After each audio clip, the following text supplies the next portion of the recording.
SSC পরীক্ষায় ভালো করার কমপ্লিট গাইডলাইন পেয়ে যাবা এই একটা ভিডিওতে।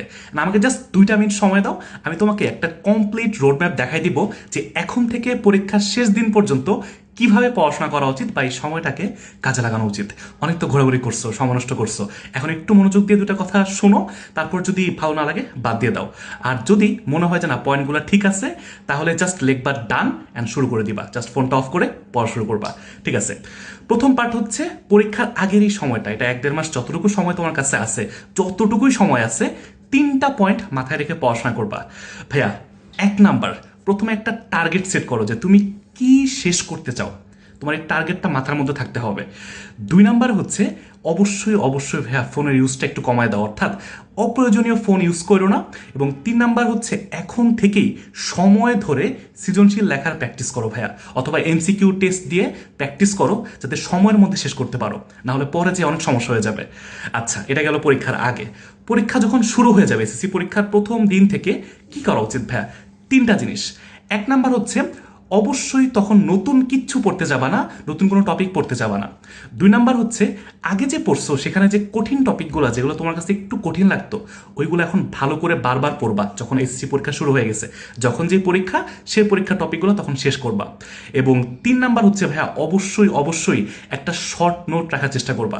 কথার কথা, তোমার ফিজিক্স পরীক্ষা 2 দিন পরে, তুমি আজকে থেকে পড়া শুরু করছো ফিজিক্সের জন্য, তুমি যাই পড়বা ওইখান থেকে শর্ট নোট, সূত্র হইতে পারে বা কোনো একটা ছোট কনসেপ্ট হইতে পারে, কোনো একটা জায়গায় লিখে রাখবা খাতায় বা যে কোনো জায়গায়, যাতে পরীক্ষা দিতে বের হওয়ার ঠিক আগ মুহূর্তে সকালবেলা একবার চোখ বলে যেতে পারো যে তুমি এখানে কি কি পড়ছিলা, কোন কোন ইম্পর্টেন্ট টপিকগুলো এখানে তোমার মনে রাখতে হবে। এবং এটা গেল তোমার হচ্ছে পরীক্ষার সময়। লাস্টলি হচ্ছে ভাইয়া পরীক্ষার হলে। পরীক্ষার হলে 3টা জিনিস ভাইয়া সবচেয়ে ইম্পর্টেন্ট এবং তোমাকে অবশ্যই মাথায় রাখতে হবে, না হলে পরীক্ষা একদম খারাপ হয়ে যাবে। 1 নাম্বার হচ্ছে সহজ টপিক দিয়ে পরীক্ষা শুরু করতে হবে, অর্থাৎ তোমার পরীক্ষাটা শুরুই করতে হবে এমন একটা টপিক দিয়ে যেটা তুমি দেখলেই পারো, তোমার চিন্তা ভাবনা খুব একটা করা লাগতেছে না। 2 নাম্বার হচ্ছে ভাইয়া প্রথম থেকেই সময়ের দিকে খেয়াল রাখবা, অর্থাৎ দেখবা যে তুমি আসলে কতটুকু সময়ের মধ্যে প্রথম সিকিউ শেষ করছো, তারপর দ্বিতীয় সিকিউ বা সৃজনশীল প্রশ্ন একটু খেয়াল রাখবা প্রথম থেকেই। এবং লাস্টলি ভাইয়া অবশ্যই চেষ্টা করবা পরীক্ষার শেষে অ্যাটলিস্ট 2-3 মিনিট বা পারলে 5 মিনিট রাখার জন্য চেষ্টা করবো, অ্যাটলিস্ট 2 মিনিট রাখার জন্য, যাতে অনেক কিছু দেখা যায় যে পরীক্ষা শেষ করতে বেশি সময় লেগে যায়।